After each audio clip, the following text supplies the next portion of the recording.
Alright, here we go. Hello everyone. You're listening to The Social Factor. And we are just a few minutes late to going live. Our fault. We were quickly finishing something else up. So, with that being said, welcome to tonight's show. Last week we talked about the Illuminati. And if you want to listen to that episode, you can go to the season 1, episode 2, where we talk about the Illuminati. And this one, we are going to travel to Transylvania and talk about a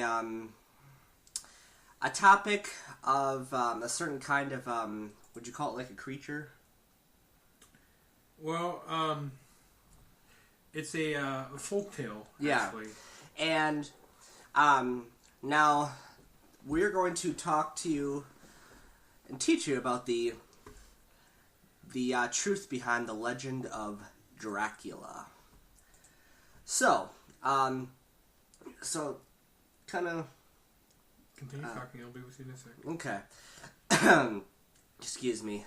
David is quickly doing something on his phone. So anyway, first of all, before we get into that, I do want to point out that I did actually create a Facebook page for us today. Really? Cool. Yes, because I thought, you know what, we really need to get this stuff, we really need to post this stuff to the Facebook page as we get it, because we look up all these images and all these articles, and nobody ever actually sees what we're looking at unless we post it to like an actual blog that we have, so they can see exactly what we're seeing. Nice So, nice setup. Yep. So I did create a Facebook page today. And if you want to go to that, just type in The Social Factor. You can. We don't have a username yet. When we do, it'll be facebook.com/The Social Factor. I did not set that up yet because I didn't have time. But you'll basically see The Social Factor's logo on there. So, first of all, when we get into the true story of Dracula, and the origin behind the legend. First of all, there was never any Count Dracula. Count Dracula is actually based off of a real life person named Vlad the Impaler, and now David will tell you a bit about that. Yeah. Well, let's begin. Where did Dracula, the name, come from? And what made the name so famous? Well, let's talk about. You got to go back to like 1897 when an author by the name of Bram Stoker,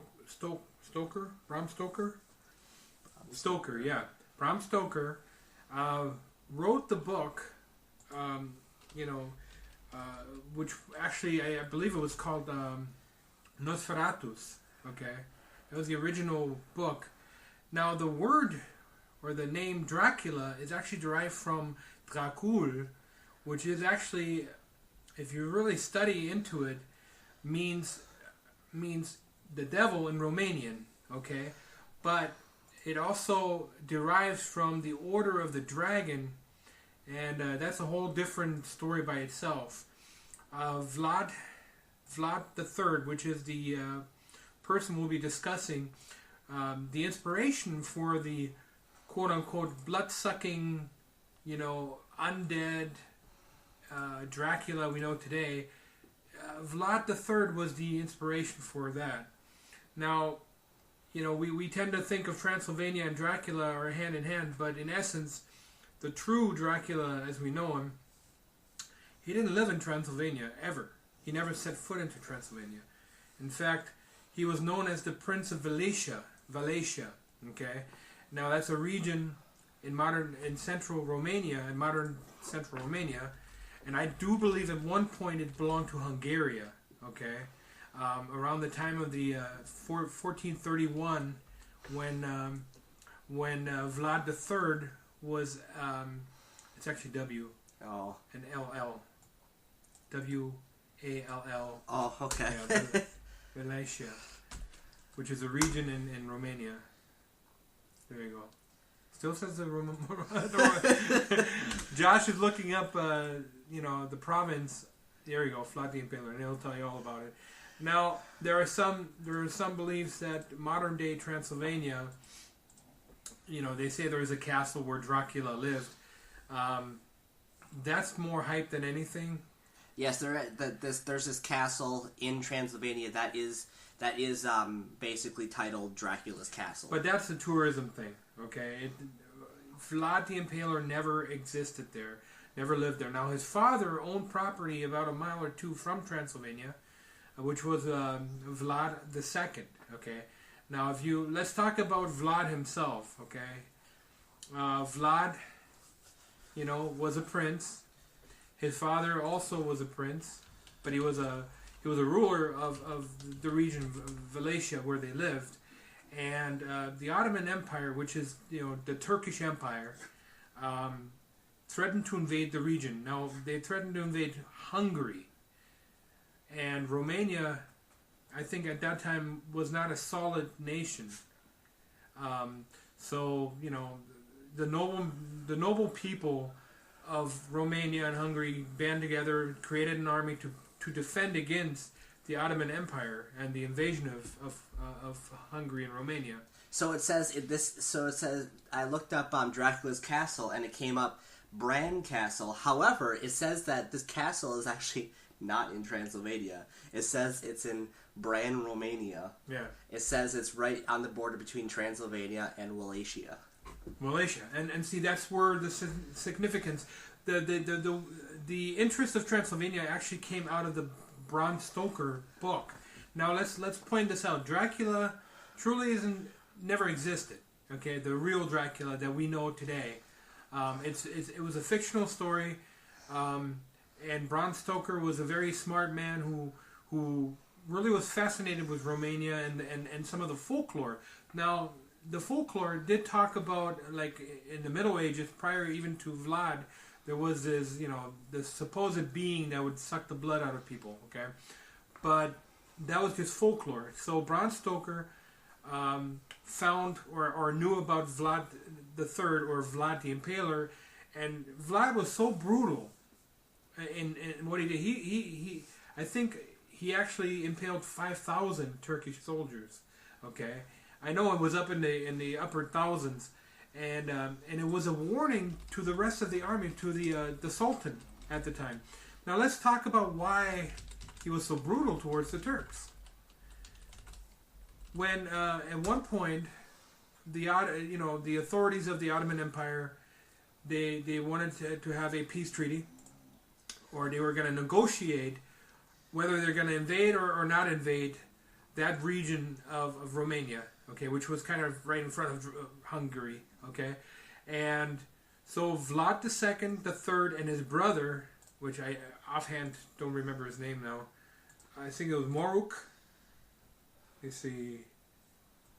I'm just looking it up. I apologize. My memory sucks. What are you looking up? Well, I'm talking about when Vlad, okay, his son Vlad the Third. Okay. I'm trying to find the name of the brother that was involved in this. The name of Vlad's brother? Well, he had two brothers. One of them actually was killed later. But the one that was actually put in captivity, here you go. Murad. Okay. Okay. So what happened is the two princes and their dad, Vlad II, the Third, and Murad. I take it back. About this guy Radu, right here? Radu. Right here? Radu, yeah, was the older right brother, or the sibling. I'm sorry, Murad was actually the Sultan they were meeting. Murad II. He represented the Ottoman Empire. I take That's it back. how you pronounce that? Murad. Mircea. No, it's Murad. Mircea. No, that's Mycea, which is Michael in Romanian, in Slavic. Okay. Mycea ends up getting killed. Now, don't take me off topic, please. Sorry. That's okay. So in 1442, the Ottoman Sultan Murad, let me see. Yeah. Okay, so Vlad was called to a diplomatic meeting in 1442 with the Ottoman Sultan Murad II, and he brought his two boys, Vlad III and Radu along to this meeting. Turned out it was a trap. Okay? All three were arrested and held hostage. The elder Vlad was released under conditions that he leave his two sons. Okay? Now, I just read that off what I had there. The thing is, you know, some stories you read about the captivity of Vlad and his brother Radu, that it was brutal. In most of the sources I found, that's not true. In fact, they were treated fairly well for how people were treated back then. In fact, they were taught astronomy. They were taught how to fight. They were taught how to ride a horse. There was other things that they did that were just amazing, considering that they were held hostage at the time. Let's see. It says right here. They were taught how to fight. They were taught swordsmanship. They were taught how to conduct themselves as officers, actually, and they were taught certain things like astrology, geometry, and engineering, because the Turks were way ahead of the Europeans at the time. Mm-hmm. So these guys were treated really well, and they were not tortured. But Vlad was so irritated by the fact that he was held captive against his will, that would play a major role later on when he became the Impaler. Okay.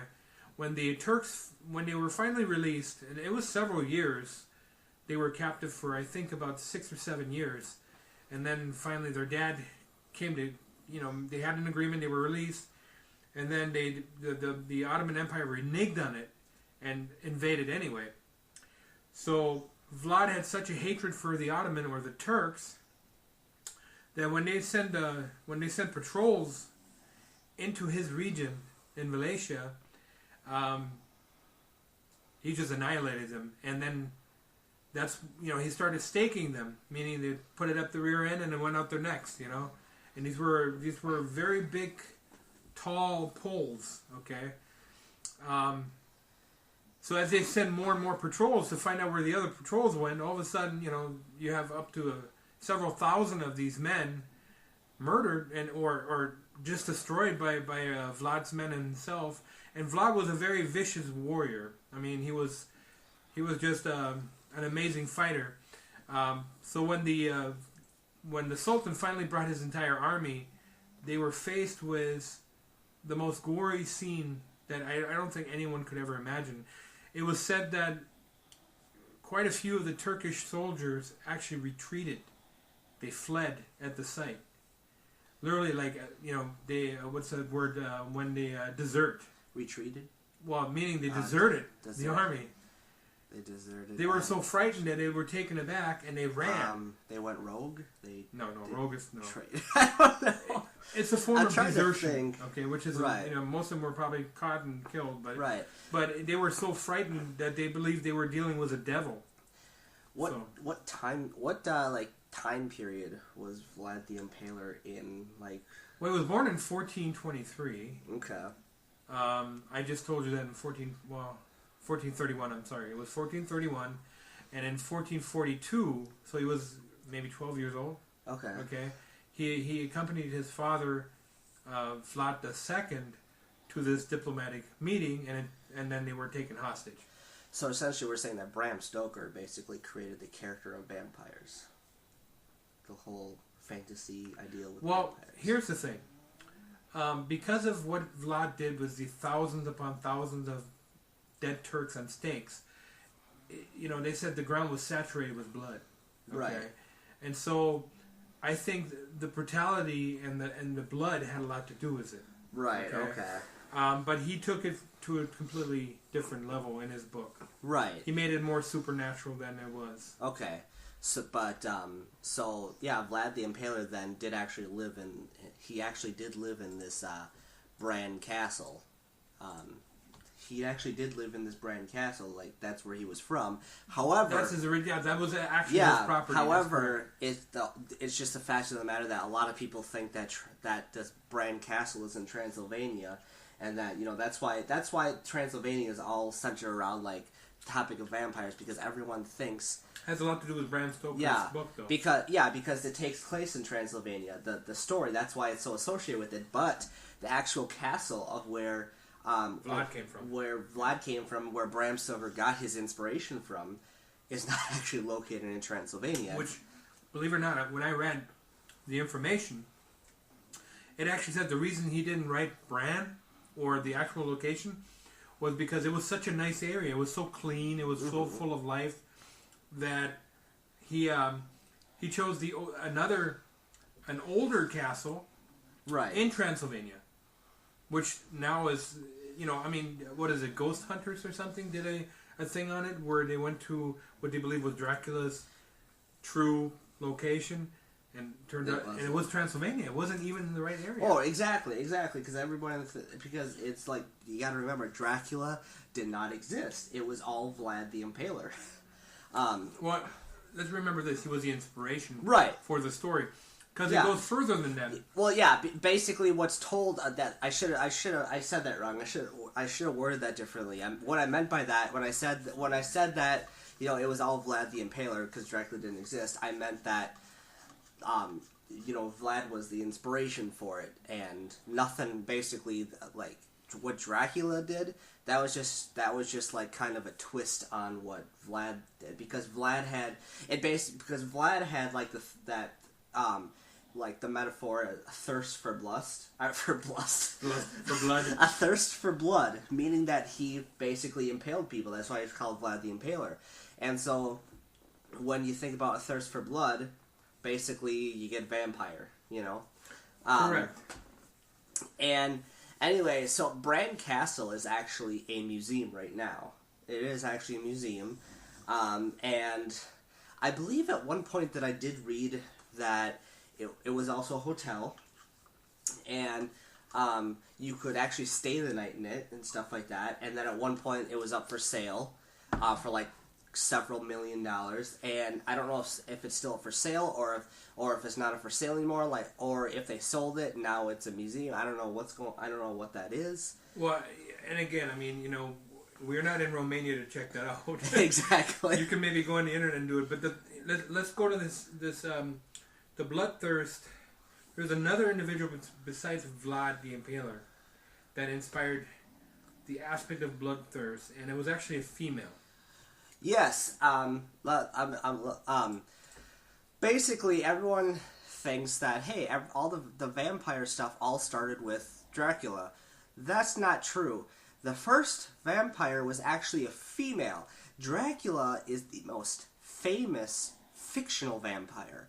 However, there was actually the first person that was kind of like looked at as a vampire. Well, she did exist. She existed, but she didn't like suck down their blood. She wasn't like as a stereotype you would call like a stereotypical vampire. She just her name is Elizabeth Bathory. Bathory, exactly. Yeah, and basically, she was the first person who was thought of as vampire-like, even though she couldn't turn into a bat. She couldn't fly. She didn't actually walk up to people or like grab people and like bite their necks and stuff like that and turn them into vampires. None of that stereotypical vampire crap. She was called the Blood Countess. That was her nickname. And for those who don't know how to spell it, if you want to look her up, she'll be posted on our Facebook page. I have to add the information from previous episodes first onto our Facebook page, but she will be on there. Elizabeth spelled just, regular. Bathory is spelled Bath and then O-R-Y. Elizabeth Bathory. Now, I do believe that she is talked about in one of the Fright Night movies. I'm not sure. One of the vampire movies that I saw, she is talked about. But anyway, tell us a little bit about Elizabeth Bathory, David. Well, she was from what I understand, she was a very vain, self-absorbed individual. She had servants, and I know that she was killed in fact, I have it right here. She died on August 21st, 1614. Okay? Now, let's talk about Elizabeth Bathory a little more. She is also Romanian. She was originally born in... She was born in 1560. 1560 in Hungary, in a city... in the country Hungary, in a city that I cannot pronounce. Well, it's funny because her family actually ruled Transylvania. Okay? As a virtually independent principality. Okay? Within the Kingdom of Hungary. Now we know modern-day Transylvania is actually located in Romania. Mm-hmm. And what people don't realize, in the Middle Ages, cities and states would literally shift from one country to the other. Germany is a good example. You had Prussia, okay, which was right next to Poland, and the saying was, when the wind shifted, so did the ownership of which country, okay, of those two countries. So, it's Nadasti is the city of. And she was a alleged murderer. Oh, she killed 400 plus. What it is she employed these young maids into, and she had a castle and everything, okay, and she would employ them, and as she got older, all of a sudden she developed a fear of dying, and she believed that in bathing in their blood was the elixir to life, that she would never age. Yeah, that's why the blood countess, she had an obsession with blood. Yep. Hence why she was the first vampire-like person. Here's the thing is because she was a little superstitious, she believed that she only hired virgins, okay, because she believed that the blood was purest, so she must have had a little bit of witchcraft in her, or at least believed in some of it. Of course, Romania or Hungary was very strongly Catholic, so had Dave known who she was at the beginning, but what happened is that after a few years, all these young girls were disappearing, and these were girls of her employment. And at some point, people started getting weary, and the authorities got called, and I think actually the Catholic Church got involved, because, once word got back that she's bathing in blood, that wasn't a good thing. Let me see.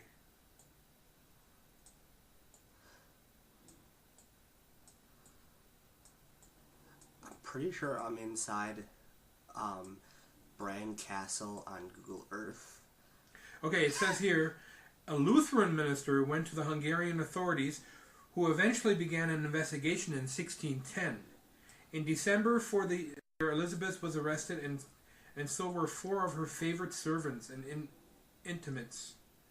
Now, the word intimates, people that were closely trusted. Were accused of being her accomplices. So basically, she had help with locating young females, preferably virgins, of course. 3 of them were executed, and the 4th was sentenced to life imprisonment. So it was. Witnesses told. So basically, there were witnesses that told of her stabbing victims or biting their breasts, hands, faces, and arms. So she actually did bite. All right, so I think Bram Stoker also kind of looked at her as a good candidate for his inspiration. Cutting them with scissors, sticking needles into the lips, burning them with red-hot irons, coins or keys. Some were beaten to death and some were starved. The story of Elizabeth used to bathe in their blood seemed to have been added later on. So again, apparently, we just have a clarification. Perhaps she didn't bathe in their blood. That was I've seen it on the History Channel about her. They did talk about her, or rumors that she did bathe in blood. But she did bite them. Apparently, bit them right in the breast. When she was 11 or 12, Elizabeth was betrothed to Prince Nadasti of another aristocratic Hungarian family. So her husband was Ferenc, which is not a common name in America.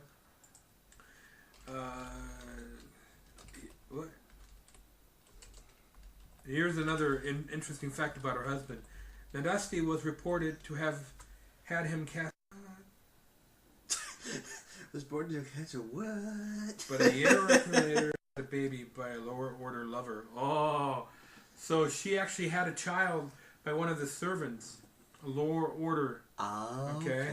And her husband had him castrated, then torn to pieces by dogs. I mean, that's pretty much Hungary and Romania at the time, you know. So yeah, Nadasi were married. There's a movie that came out in 2008 about her.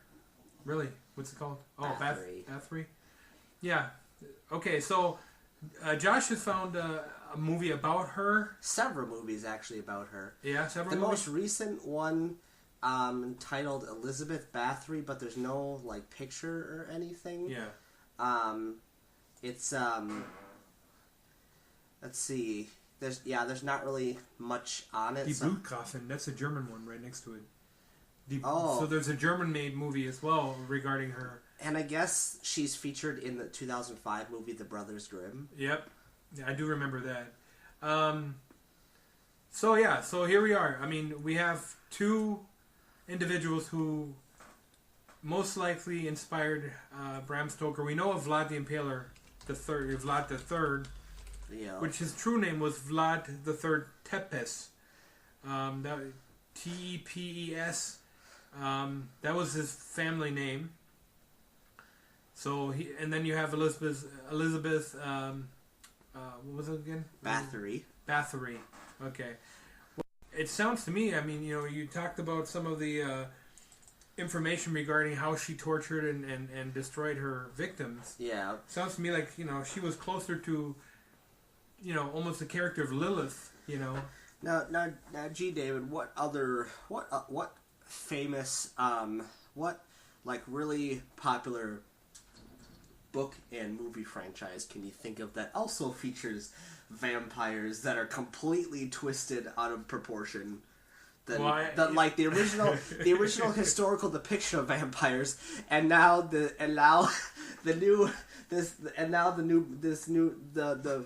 movie franchise and book franchise that has completely twisted it around and made it literally pretty much almost everything what you know about vampires historically the complete opposite. Well, here's the thing. Hollywood is great at taking a folklore or even an old story such as, you know, the Bram Stoker's Nosferatus, which is the Dracula, which is actually the actual name for undead. Nosferatus is Latin for undead, okay?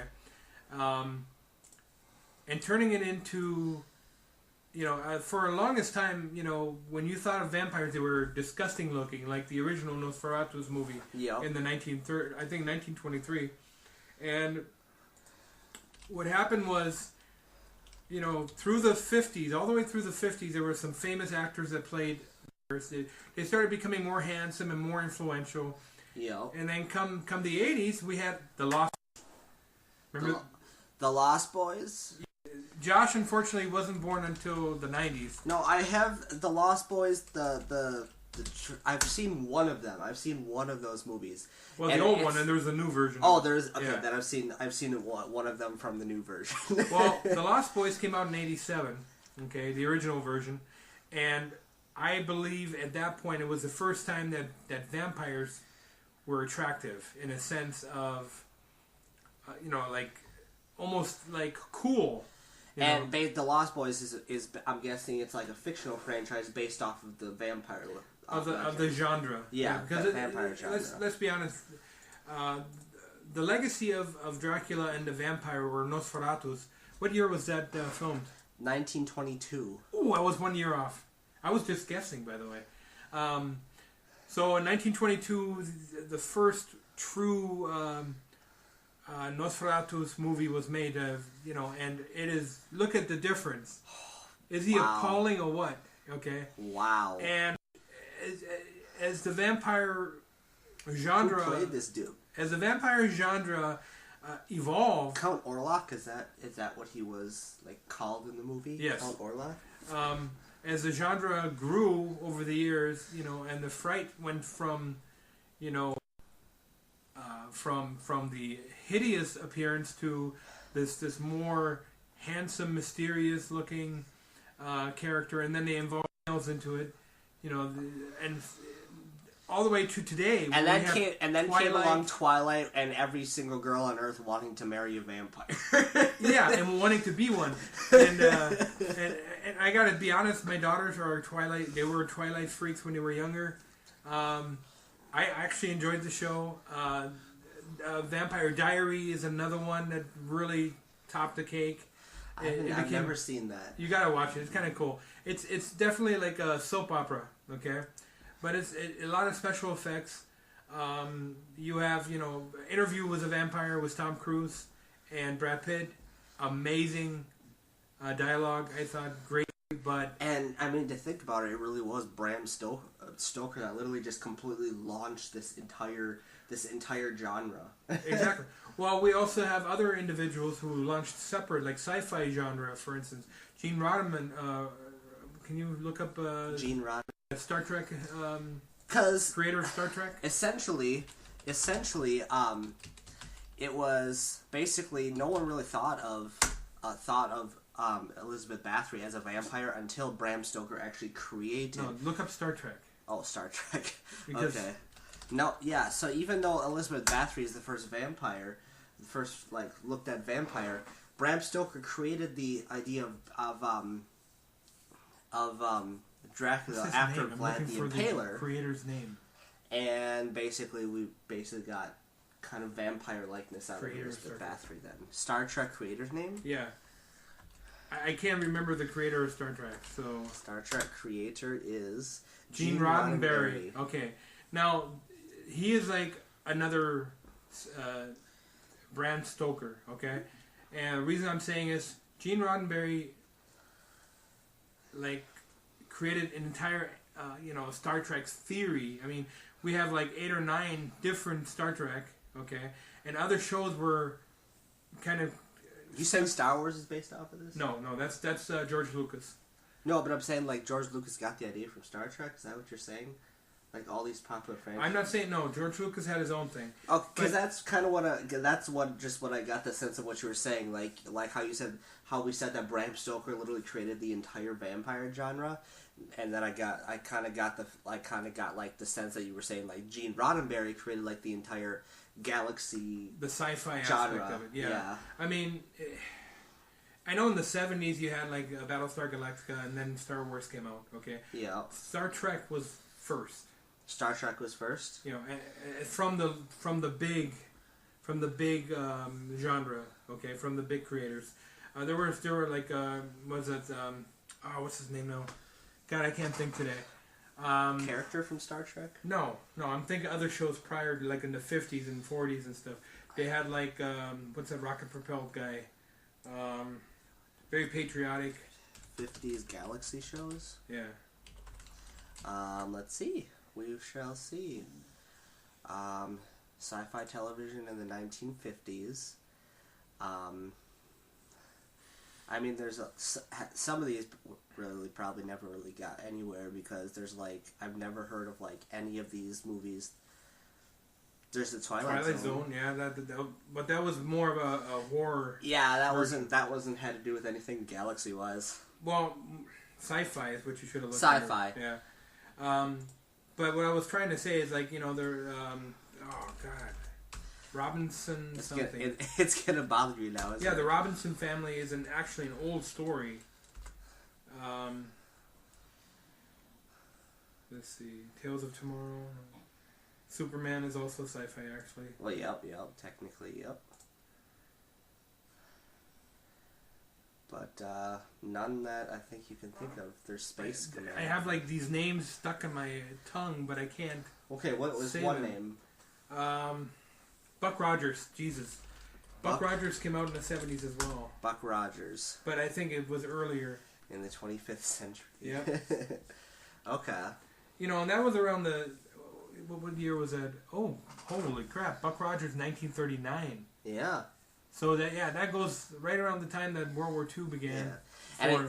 And again, to our listeners, this episode is like pretty much based around how the entire vampire genre basically got started. What's real in it? What's fictional? Basically, the whole vampire character is fictional. However, there's historical characters in real life that are, like I said, based off. That is what Dracula is based off of, because these are like they were inspirations. Yeah, because these people had like habits or personality issues or something like that. Or did stuff like commit crimes that were so horrendous. Yeah, or did stuff that are kind of like similar to like that of a stereotypical vampire. However, they were not actual vampires. Or a serial killer. Exactly. So we're looking at like evolution of television and the different type of sci-fi that came from like Gene Roddenberry. Okay. Yep. I think he was very important in the creation of evolving the science fiction for TV.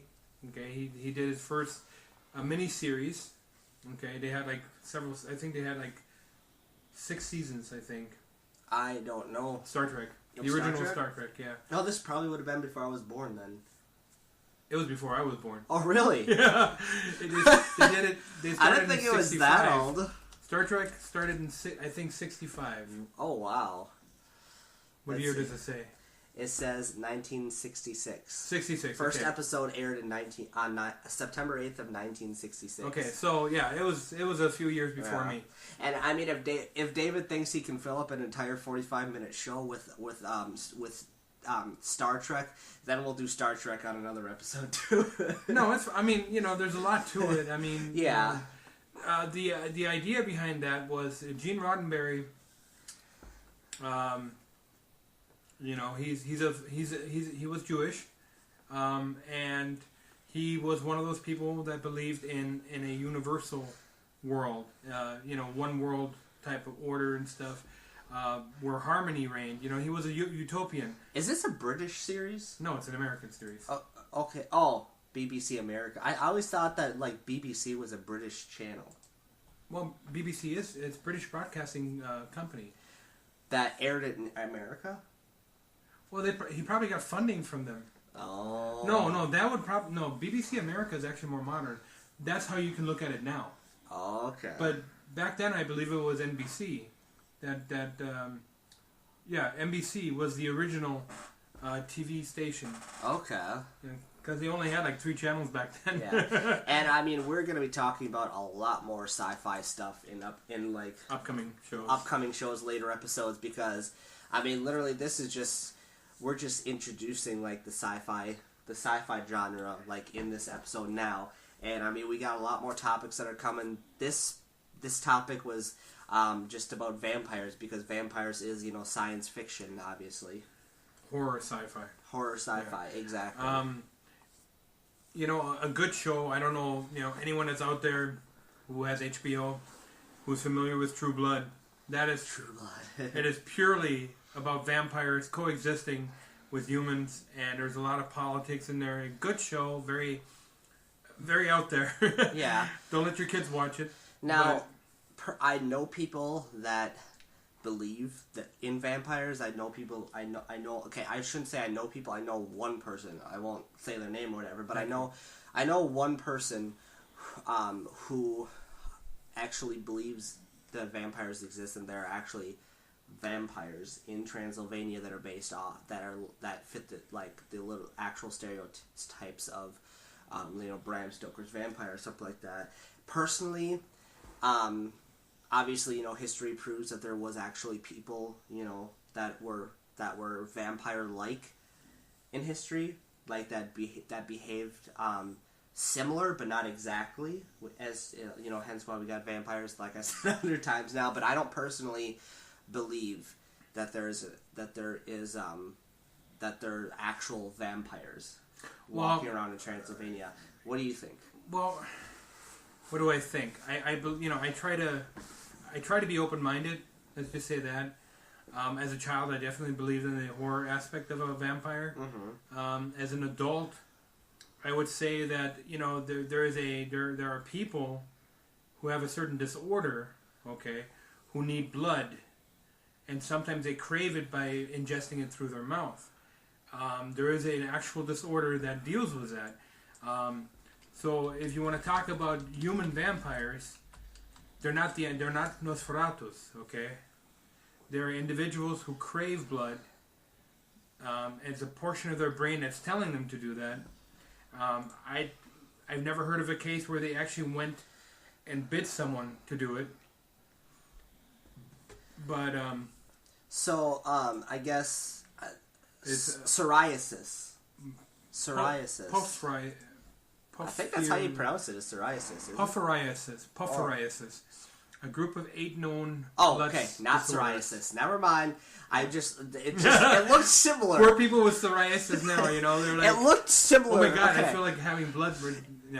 Yeah, it's pufferiasis. It's just one of those medical terms where the pronunciation is like different from how it actually looks. So that's just how I looked at it. And that's the first thing that popped in my mind. And then after I said it a couple times, I'm like, wait a second.